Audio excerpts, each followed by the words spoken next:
G'day everyone. I wanted to get on here. It has been 5 years since I last made a video onto this account, and so much has changed. So many good things have happened, amazing things have happened.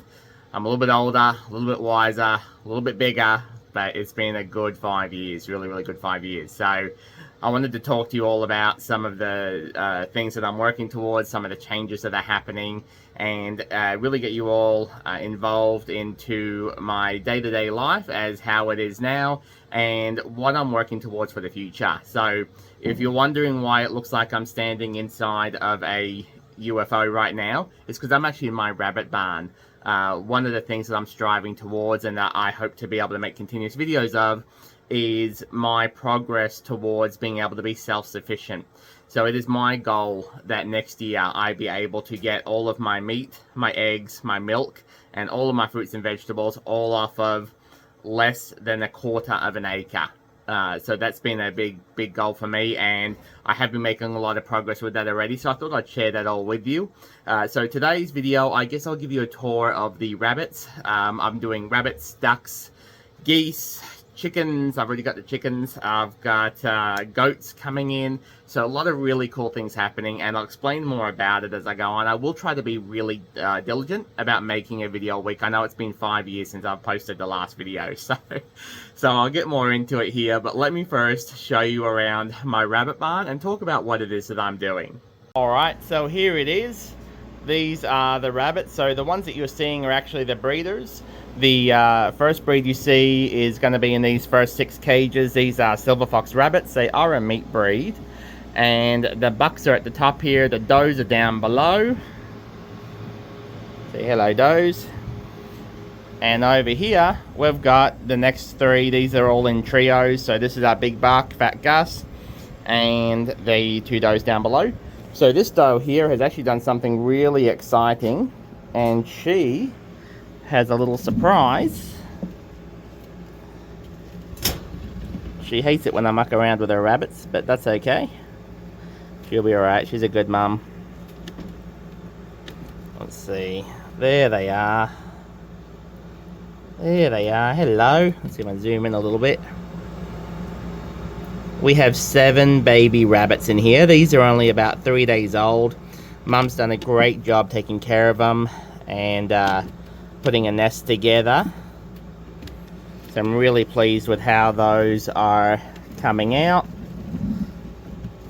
Well, I'll show you more videos on that later on. And then over here I've got the cream d'Argents. So the cream d'Argents are one of the rarest breeds in the United States. We've got the big buck up here who's wanting more hay, but and then we've got the ones down below. So there are only 1,000 of these left in the United States. And down here we've got another doe. She's out back there sleeping.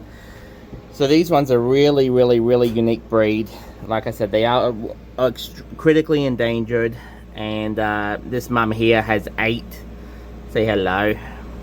They do have a nesting box, but they much prefer to sleep on every one of these rabbits has had some sort of nesting box or plate or something, and I find that they completely ignore them and sleep straight on the wire instead. So I give them the option for it, but most of the times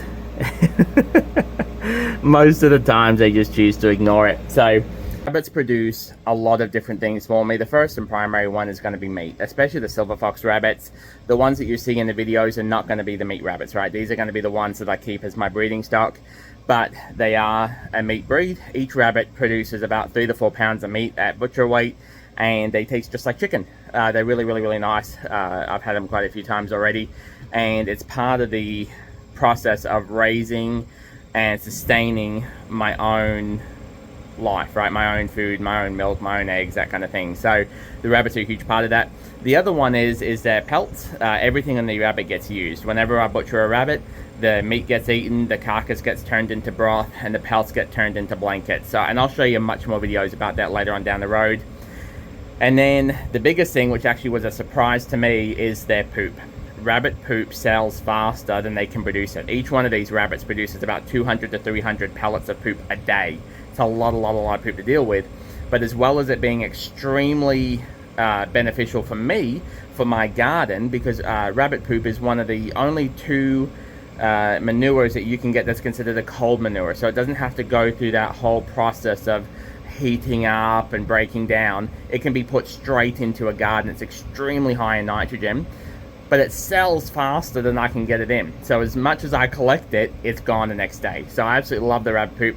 The rabbits are going to be a huge addition here, and a big integral part of what I'm doing to be able to sustain myself for 365 days off of my less than quarter acre. And I'll show you all in other videos what that looks like on the outside, the chickens, when the goats come in, the goat hutch, everything else. The next thing I want to talk about real quick is just why it looks like I'm in a spaceship.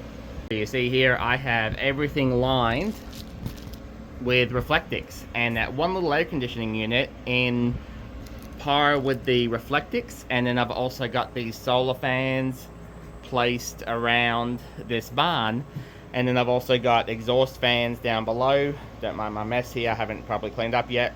As well as on the nice days I like to keep the window open. They all work together to keep this barn at 68 degrees, which is a very, very good temperature for these rabbits to feel comfortable, be able to thrive. They're not getting overheated. It's a little bit warmer in here right now because I do have the doors and windows all open, just airing everything out. We've had a lot of rain here lately, but it's when it goes over 80 degrees, the bucks actually go sterile. And so to avoid that, you've got to keep it below 80 degrees, or you do breeding through the winter time. Rabbits love, love, love cold weather. They do not like it when it's warm. The warmer it is, the more miserable they are. So I try to keep everything nice and cool for them. And they are just tired.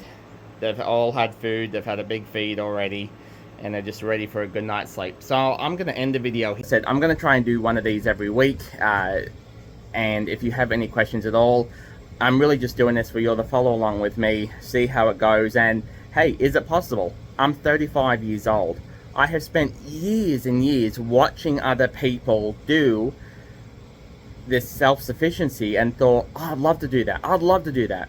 Well, I'm going to do that. I finally want to do it, right? So I want to see, have I learned enough? Have I gained enough knowledge? You know, do I understand enough to be able to be self-sufficient on such a tiny property? I can't have cows, I can't have pigs, I can't have the big meat producers. Otherwise, I'd just raise out a couple of cows, butcher them once a year, and I'd be just fine. I'd do a carnivore diet. I can't do that where I am. It's just not enough space, not enough land. So it's going to be a big part of what I'm doing here, is taking you all along with me and showing you, hey, every single day, can I do it? Did I make it today? Did I have to do something different today? So if you have any questions, feel free to reach out. I'll try to get to everybody as fast as I can. All right, thanks everyone. Have a great day.